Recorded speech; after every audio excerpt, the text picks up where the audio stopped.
मैं जानना चाहूँगा आपसे, देसी कट्टे किस तरह की फिल्म होगी? और बहुत सी फिल्में देखने आपने डायरेक्ट की जी, देसी कट्टे किस तरह से अलग होगी? अलग देसी कट्टे, हर सब्जेक्ट अलग ही होता है। और मैं ऐसी कोई फिल्म बनाना चाहता था जिसमें ना कोई दोस्ती का एक जो सेंटिमेंट हो, क्योंकि मतलब कुछ चीज़ें होती हैं लाइफ में। मैं दोस्तों के साथ बहुत सारे अच्छे दोस्त हैं मेरे, तो ऐसा मेरे दिमाग में हमेशा रहता था कि यार ऐसी कोई फिल्म बनाऊंगा। जब से दिल चाहता है उस टाइम पे देखी, या ऐसे दोस्ती पे कई पिक्चरें आई, और सोचता था कि कोई फिल्म बनाऊंगा दोस्ती पे। तो ऐसे में ज़िला गाज़ियाबाद जब ख़त्म हुई उस वक़्त मेरे को एक सब्जेक्ट ऐसा मिला और उस पर काम शुरू किया। बट मेरे को जैसे लिख रहे थे जब हम, तो आर्यन है जो राइटर है, वो इतने इन्वॉल्विंग था वो सब्जेक्ट कि मुझे किसी प्रोड्यूसर के पास जाने का भी मूड नहीं था। तो मेरे लिए वो सब्जेक्ट इतना अच्छा है और अलग इतना है कि मैंने प्रोड्यूस करने के लिए मैंने सोचा। तो मतलब मेरे लिए यही बहुत बड़ी बात है कि भाई मैं वैसे प्रोड्यूसर हूँ नहीं, मगर इस फिल्म से मैं प्रोड्यूस करने के लिए भी आ गया, और इसलिए मैं समझता हूँ कि बहुत अलग सी सब्जेक्ट होगी। स्टार कास्ट की अगर बात करी जाए, जय भानुशाली फिल्म का हिस्सा है, अन्ना है, तो what ground is on the star cast of film? या जब ये फिल्म लिख रहे थे तो उससे देसी कट्टे से ये तो आइडिया होगा कि बहुत रूरल बैकड्रॉप होगा। जब लिखना शुरू किया था तो सोचते थे कि दो दोस्तों की कहानी है, तो ये दो दोस्त शाहिद और फरहान अख्तर होने चाहिए। मतलब मैं अपनी सोच, राइटर की ये सोच नहीं थी, क्योंकि वो तो सिंपल सा लड़का है और ना उसने कुछ बात ऐसी कही। मगर जैसे लिखते हुए जा रहे थे ना, तो मुझे ये समझ आ रहा था कि अगर ऐसे कास्ट हुई तो वो ज्ञानी पाली जो मेरे दो किरदार हैं ना, वो कहीं पे खो जाएंगे। वो फरहान और शाहिद के पास पहुंच के पहले तो वो उनको कन्विंस करना और वो करना, वो तो एक अलग सा एक स्ट्रगल था। बट उससे भी पहले हम ही उस पर आ गए कि ये जो ज्ञानी और पाली की जो कहानी बताने की कोशिश है वो नहीं बता पाएंगे, तो लेट अस फर्स्ट, बहुत इम्पॉर्टेंटली, ऐसे दो एक्टर्स होने चाहिए जिनका हल्का फुल्का सा नाम हो, जिससे लोग आइडेंटिफाई कर सके, एक। और दूसरा कि फ्रेशनेस रहे, क्योंकि फिल्म की स्टोरी बहुत बड़ी है। तो वो जो फ्रेशनेस रहेगी वो इन्हीं दो बच्चों से आएगी जो कि बिल्कुल मिट्टी से जुड़े हुए हैं, जो हमने बताने की कोशिश। तो ऐसे में मैंने जय भानुशाली और अखिल कपूर को लिया। जय भानुशाली को लोग जानते हैं बिकॉज वो टीवी से हैं। अखिल कपूर जो विनोद खन्ना जी के नेफ्यू हैं, कुछ फिल्में साइन करी गई थी, मगर उन्होंने कहा कि ये देसी कट्टे ऐसी फिल्म मुझे कम मिलेगी करने के लिए, तो इससे मैं डेब्यू करना चाहूँगा। तो वो मेरे लिए बहुत अच्छी बात होगी। और सुनील शेट्टी को इसलिए कि वो इंडिया के शूटिंग कोच प्ले कर रहे हैं, और वो खुद ही एक स्पोर्टी पर्सन है। स्पोर्टी पर्सन मैं ढूंढ रहा था, ऐसा नहीं कि तोंददारी है, मोटे मोटे से अंकल टाइप बंदे, ऐसे मुझे नहीं चाहिए था। मुझे चाहिए था कि एक स्पोर्टी हो जो वो बात बताने की कोशिश कर रहा है बिल्कुल क्लियर हो। और फिर आशुतोष राणा, वो उनके बारे में तो आपको पता ही है कि कैसे किरदार वो निभाते हैं और किस तरीके का आर्टिस्ट है, तो इसलिए। ओके, जैसे हम देसी कट्टे की हम बात करते हैं तो जहन में नॉर्थ इंडिया रहता है जी, यूपी उत्तर प्रदेश आ जाता है, बिहार आ जाता है। ओमकार एक फिल्म आई थी विशाल साहब की, काफ़ी कामयाब फिल्म है। कुछ लैंग्वेज को लेकर भी बहुत काम किया गया है क्या?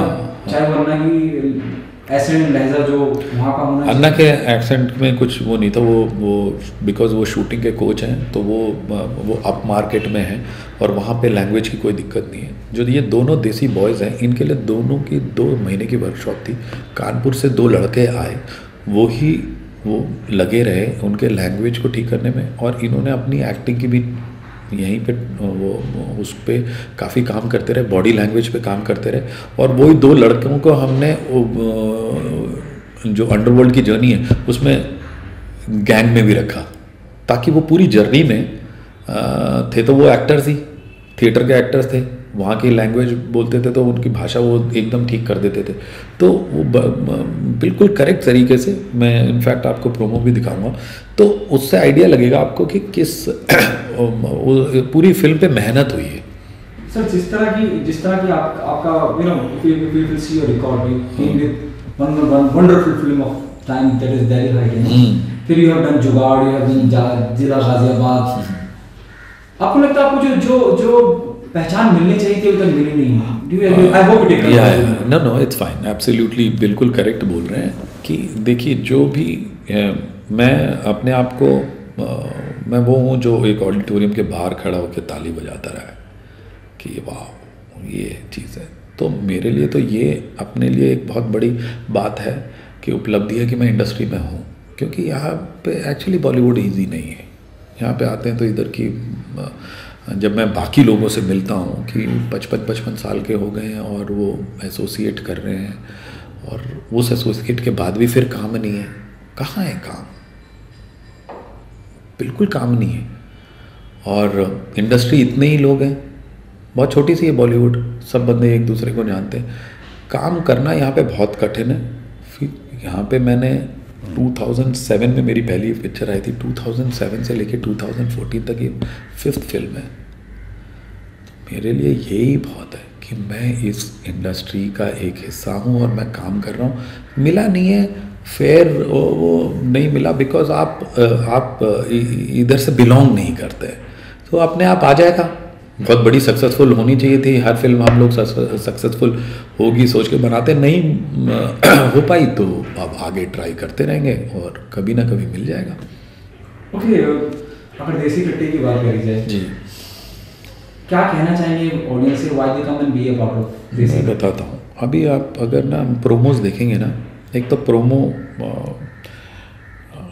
काफ़ी डिफरेंट लगेगा। डिफरेंट ये लगेगा कि सारे अभी इस वक्त जितनी भी फिल्में चल रही हैं सबका कलर पैलेट एक ही है, वही मनोज मल्होत्रा के कपड़े, वही एक डिस्को बुक किया जाएगा, झटाक झटाक, इतने नए लड़के आ रहे हैं, ये कपड़े तो देख लिया यार, बाहर भी यही घूम रहे हैं।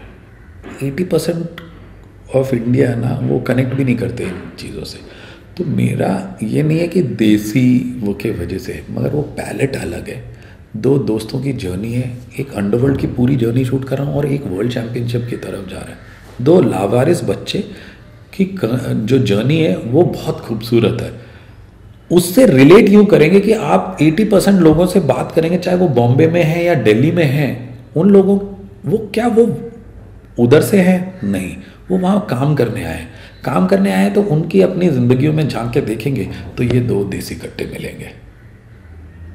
जर्नी वो है कि ये देसी कट्टे, मैं रिवॉल्वर की बात नहीं कर रहा हूँ, देसी कट्टे मेरे ये दो बॉयज़ हैं।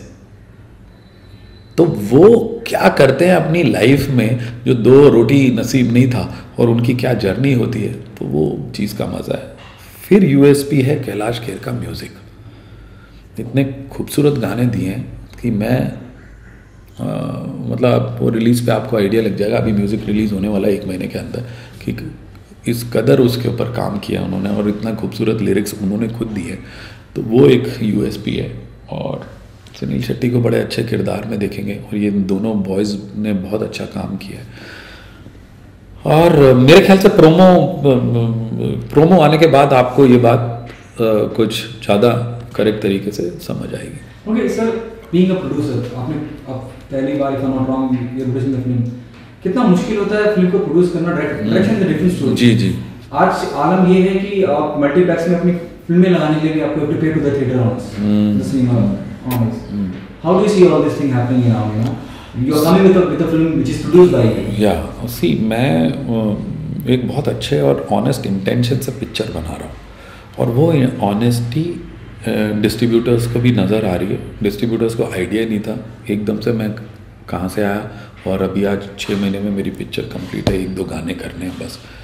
तो उनको मैंने अपने कुछ गाने दिखाए, अपने ट्रेलर दिखाया, 5-7 मिनट का मैंने फुटेज दिखाई, तो जो उनके आंखों में क्यूरियोसिटी आ गई, ये मेरे लिए बहुत है कि वाह, वी हैव टू वर्क।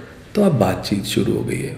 मेरे को ये लगता है कि अगर आपके पास अच्छा मटेरियल है तो लोगों को सॉफ्टवेयर तो चाहिए ही ना। उनकी कंपनियां कैसे चलेंगी? हमारे फिल्मों से चलेंगी ना, वरना तो डिस्ट्रीब्यूटर्स ही बंद हो जाएंगे, कोई डिस्ट्रीब्यूट ही नहीं करेगा। फिर खुद का डिस्ट्रीब्यूशन नेटवर्क भी आज की डेट में काफ़ी चीज़ें क्या वाइट में हो गई हैं, क्लैरिटी है, चीज़ों को आइडिया लग गया है। और न्यू जनरेशन के डायरेक्टर्स हों या प्रोड्यूसर्स हों, उनको अवेयरनेस पूरी है कि भाई क्या करना है क्या नहीं करना, आँख बंद करके नहीं कर रहे। और अब मैं हो गए अभी 10 साल यहाँ पे, देख लिया, लोगों को मैं जानता हूँ, लोगों की समझ है और पिक्चरें ठीक ठाक बनाई हैं। नाम नहीं भी हुआ तो लोगों को ये तो पता ही है ना कि ये लड़के ने ये पिक्चरें बनाई है, तो उससे उतना अटेंशन मुझे मिल जाता है कि वो लोग मेरा काम देख रहे हैं और पसंद आ गया तो वो लोग लेंगे भी। तो बातचीत चल रही है, तो डेफिनेटली अब 28 अगस्त को रिलीज़ है, तो मैं उसके ऊपर वर्क कर रहा हूँ। सर आखिरी सवाल जी। I'm still repeating myself. या You have given marvelous film like Delhi Heights and other films in a row. This is the very first film which you are producing. इस फिल्म का चलना हाँ कमर्शियली क्रिटिकली कितना important है? बहुत important है मेरे लिए ये बहुत इम्पोर्टेंट और बहुत अच्छा सवाल है कि क्योंकि अभी तक मैं एक ब्रांड उस लेवल पे नहीं हूँ जो आप भी बता रहे हैं, और मैं भी ये जानता हूँ। मगर ये एक कट फीलिंग होती है ना कि यार, क्योंकि हम लोग ना बहुत ज़्यादा सेंटिमेंटली दोस्तों से जुड़े हुए हैं। हमारी लाइफ में हम लोग किसी भी प्रोफेशन में, लाइफ सुबह शुरू दोस्तों से होती है, ख़त्म दोस्तों पे होती है। परिवार से ज़्यादा दोस्तों का महत्व है, और ये सिर्फ हमारे हिंदुस्तानियों में, ये एशियन कंट्रीज़ शायद मैं बोल सकता हूँ, बाहर तो ये कल्चर तक नहीं है। तो वो जो सेंटिमेंट की बात है, जो वो ट्रीटमेंट मैं बताने की कोशिश कर रहा हूँ, वो लोगों को मुझे लगता है कि बिल्कुल समझ आएगी। हाँ, ये तो मेरी सोच है, मैंने अच्छी पिक्चर बनाने की कोशिश करी है, और इस पूरी पिक्चर में मैंने अपने दोस्तों को ही इन्वॉल्व करा। मैं इतना पैसे वाला आदमी नहीं हूँ। मैं ये प्लान कर रहा था, मेरे एक दोस्त हैं अनिल जी, उन्होंने कहा कि यार ये ले ये चेक, कल सुबह साइन कर ले। मेरे को खुद ही विश्वास नहीं हो रहा था, ये भी हिंदुस्तान में ही होता। ये साइन किया तो मेरे दिल्ली से एक हैं हमारे नैयर साहब, कहा बेटा आके ये पैसे लेके जाओ, इसको करना है, ये करो अपना, कुछ नहीं है, पेपर है पर। तो ये भी मेरी ये भी उपलब्धि है कि पीछे पिक्चरें बनाई होंगी जो लोगों को कनेक्ट हुई होंगी, लोगों को मेरे से उतना प्यार होगा, लोगों को भरोसा होगा। तो कुछ ऐसी चीज़ें जुड़ी हैं जो सिर्फ दोस्ती है। दोस्तों की पिक्चर दोस्तों ने ही बना दी, और जितने एक्टर्स भी काम कर रहे हैं ना, मेरे सिर्फ दोस्त ही हैं। तो वो पिक्चर मेरे को लगता है कि इसके अंदर ये जो दोस्ती का जो सिलसिला इसमें है, तो उसके वजह से ना जो पॉजिटिव वाइब्स हैं, मेरी पिक्चर डेफिनेटली निकलेगी। Thank you so much. Thanks. For more news and gossip, don't forget to subscribe to Bollywood Helpline.